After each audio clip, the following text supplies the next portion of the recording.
안녕하세요. 용재오닐입니다. I'm here in Seoul on a surprise visit in the middle of my tour with Kaori-san, and I'd like to talk about something very important coming up in the next couple of weeks. One of my best friends and dear colleagues, Stefan Jakiv, is giving a very important recital in Seoul Arts Center with another dear friend of mine, Anna Polonsky, and I hope that you will attend this great concert. Stefan's program, Modern and Modernity, features 4 really quite challenging but beautiful works.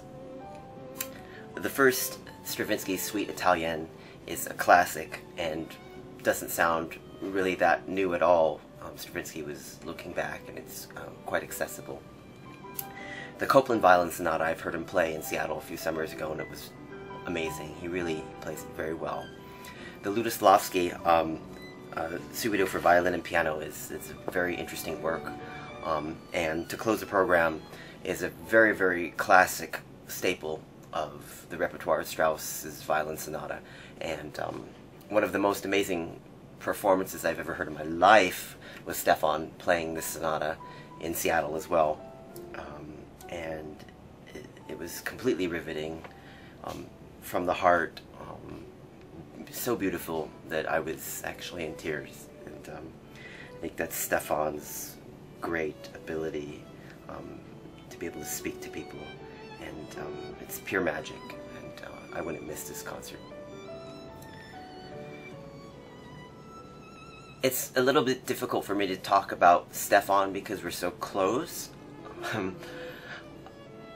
and whatever I say, people will think that I'm his friend, so I'm biased, but I don't care, because I think Stefan is one of the great violinists of the world, period. Young or old, he's just a marvel.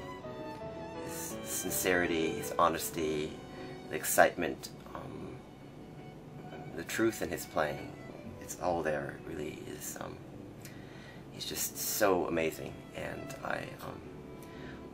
sitting next to him, or standing in ditto or playing with orchestras is always a thrill and an excitement that I feel I'm very lucky, and he's just the best. And while the Strauss and Stravinsky are actually quite accessible, I would ask maybe people, if you have a chance, take a listen to the Copland and the Lutoslawski before the program to get acquainted with them.